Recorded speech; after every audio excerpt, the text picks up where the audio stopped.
సొంతింటి కల కోసం ఆరాటపడుతున్న వారికి అందమైన ప్రకటనలు ఇచ్చారు. అట్రాక్టివ్ అడ్వర్టైజ్మెంట్లతో బురిడి కొట్టించారు. జనాలను నమ్మించేందుకు సెలబ్రిటీలను రంగంలోకి దింపారు. చివరకు నమ్ముకున్న కస్టమర్లకు కుచ్చుటోపీ పెట్టారు.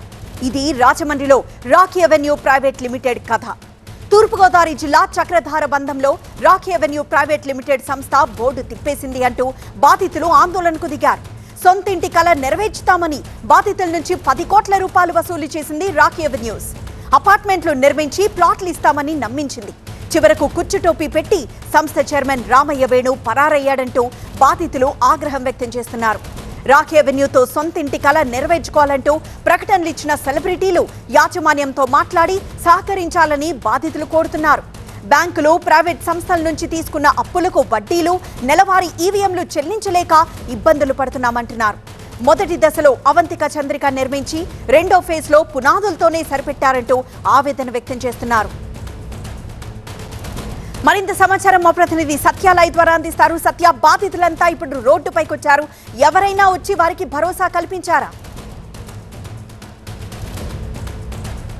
అంటే వీళ్ళు పోరాటం ఎప్పటి నుంచి కాదు, 2020 నుంచి కూడా జరుగుతుంది. అంటే 2020లోనే వీళ్ళంతా కూడా పేమెంట్లు కట్టారు, లక్షల రూపాయల్లో కట్టారు. దాదాపుగా 100 నుంచి 150 మంది దీనికి సంబంధించిన బాధితులు ఉన్నారు. అంటే చంద్రిక, అవంతిక ఫేజ్ 1 కట్టేసినటువంటి నేపథ్యంలో అంటే సినీ సెలబ్రిటీస్కి సంబంధించిన వాళ్ళు అడ్వర్టైజ్మెంట్ ఇవ్వడంతో వీళ్ళంతా కూడా దానికి ఆకర్షితులైన నేపథ్యంలో 3 బెడ్రూమ్ సంబంధించినటువంటి ఒక ఫ్లాట్ కేవలం 18 లక్షల నుంచి 25 లక్షల రూపాయలకే ఇవ్వడంతో వీళ్ళంతా కూడా ముందుకు వచ్చేసారు. ఒక్కొక్కళ్ళు 3 నుంచి 4 ఫ్లాట్లు, అంటే ఒక్కొక్కరు 70 లక్షలు, 80 లక్షలు, కోటి రూపాయలు కట్టిన వాళ్ళు ఉన్నారు.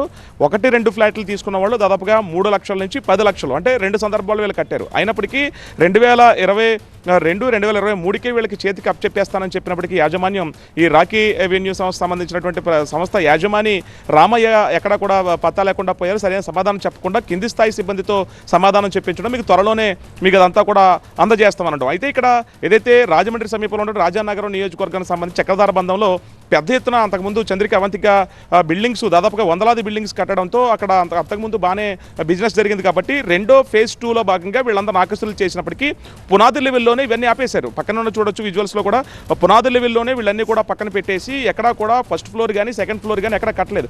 ఈ నేపథ్యంలో బాధితులంతా కూడా మీడియాను ఆశ్రయించారు. స్థానికంగా ఉన్నటువంటి ఏదైతే చంద్రిక, అవంతిక సంబంధించిన ఫేజ్ 2 పాయింట్కి వెళ్ళి మాకు న్యాయం చేయాలి, ప్రభుత్వాలు ఆదుకోవాలని. ఎందుకంటే దీని వెనక చాలా హస్తాలు ఉంటాయి. ప్రభుత్వానికి సంబంధించినటువంటి ప్లానింగ్ ఏదైతే సిటీ ప్లానింగ్ కమిషనర్కి దీనికి సంబంధాలు ఉంటాయి, సిటీ ప్లానింగ్ డిఎస్పీకి దీనికి సంబంధాలు ఉంటాయి. అలాగే టౌన్ ప్లానింగ్ సంబంధించినటువంటి ఎవరైతే ఉంటారో వాళ్ళు పర్మిషన్స్ ఇచ్చేటప్పుడు ఎంతమందికి మీరు ఎన్ని ఫ్లోర్లు కడుతున్నారు, వాళ్ళకి సంబంధించినటువంటి ఎంత మీరు అడ్వాన్స్ తీసుకున్నారు, ఇవన్నీ కూడా ఉంటాయి. దానికి డ్రైనేజ్ వ్యవస్థ కానీ, పంచాయతీ ఉంటే పంచాయతీ, రుడా ఉంటే రుడాకి సంబంధించిన రెరా ఉంటే రెరా, ఇవన్నీ కూడా దృష్టిలో పెట్టుకోవాల్సి ఉంటుంది. దాదాపుగా 150 మంది బాధితులు 10 నుంచి 15 కోట్లకు పైగా పెట్టుబడి పెట్టినప్పటికీ యాజమాన్యం స్పందించబోతుంది. ఈరోజు రోడ్డు ఎక్కారు.